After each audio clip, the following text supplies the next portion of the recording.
எகிப்தில் இஸ்ரவேல் மக்கள் அடிமைத்தனத்தில் இருந்தபோது கர்த்தர் அவர்களை விடுவிக்க மோசேயையும் ஆரோனையும் அனுப்பினார். கர்த்தர் மீண்டும் மோசேயிடம், பார்வோனிடம் சென்று என் ஜனங்களை அனுப்பிவிடு, அவர்கள் என்னை ஆராதிக்கட்டும் என்று சொல்லு. அவன் அனுப்பாவிட்டால் நதிகளில் இருந்து தவளைகள் எழுந்து நாடு முழுவதும் பரவும் என்று கட்டளையிட்டார். மோசே மற்றும் ஆரோன் தேவனுடைய வார்த்தைகளை பார்வோனிடம் அறிவித்தார்கள்.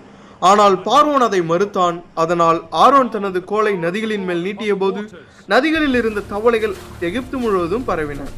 அவை வீடுகள், படுக்கைகள், அடுப்புகள் மற்றும் பாத்திரங்கள் அனைத்திலும் நுழைந்தன. எங்கும் தவளைகள் நிரம்பி காணப்பட்டதால் மக்கள் மிகவும் துன்பமடைந்தனர்.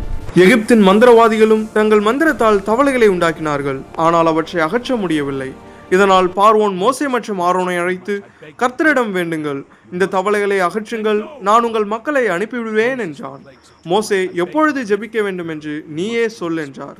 பார்வோன், நாளை என்றான். மோசே கர்த்தரிடம் ஜெபித்தார். கர்த்தர் தவளைகளை அகற்றினார். அவை வீடுகளிலும் வயல்களிலும் வெளிகளிலும் இறந்து குவிந்தன. மக்கள் அவற்றை குவித்ததால் நாடு முழுவதும் துர்நாற்றம் பரவியது. ஆனால் இந்த துன்பம் நீங்கியதும் பார்வோன் தனது மனதை கடினமாக்கி கொண்டு மீண்டும் கேட்கவில்லை. பின்னர் கர்த்தர் மோசேயிடம், ஆரோனிடம் சொல், அவன் கோலை பூமியின் புழுதியின் மேல் அடிக்கட்டும் என்றார். ஆரோன் அப்படியே செய்தபோது பூமியின் புழுதி எல்லாம் பேன்களாக மாறி மனிதர்களையும் மிருகங்களையும் தொந்தரவு செய்தது. எகிப்தின் மந்திரவாதிகள் இதை செய்ய முயன்றார்கள், ஆனால் முடியவில்லை. அவர்கள் பார்வோனிடம், இது தேவனுடைய விரல் என்று சொன்னார்கள். இருந்தாலும் பார்வோன் தனது மனதை மாற்றிக்கொள்ளவில்லை. பிறகு கர்த்தர் மீண்டும் மோசேயிடம், காலையில் பார்வோன் நதிக்கரைக்கு வரும்போது அவனை சந்தித்து என் ஜனங்களை அனுப்பிவிடு என்று சொல். அவன் அனுப்பவில்லை என்றால் வண்டுகள் கூட்டமாக வந்து நாட்டை நிரப்பும் என்றார். மோசே அப்படியே செய்தார். பார்வோன் மறுத்ததால் கர்த்தர் எகிப்து முழுவதும் வண்டுகளை அனுப்பினார். வீடுகள், அரண்மனைகள், நிலமெங்கும் வண்டுகள் நிரம்பின. ஆனால் இஸ்ரவேல் மக்கள் வாழ்ந்த கோசேன் தேசத்தில் வண்டுகள் இல்லை.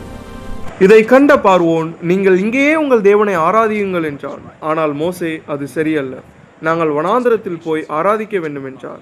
இறுதியில் பார்வோன், நீங்கள் செல்லலாம், ஆனால் தூரம் போகாதீர்கள், எனக்காக ஜெபியுங்கள் என்றான். மோசே கர்த்தரிடம் ஜெபித்தார். கர்த்தர் வண்டுகளை அகற்றினார்.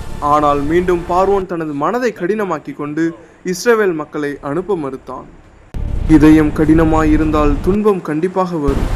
தேவன் காண்கிறார், அவர் குரல் கேட்கிறார். அவரின் வல்லமைக்கு யாரும் சமமில்லை.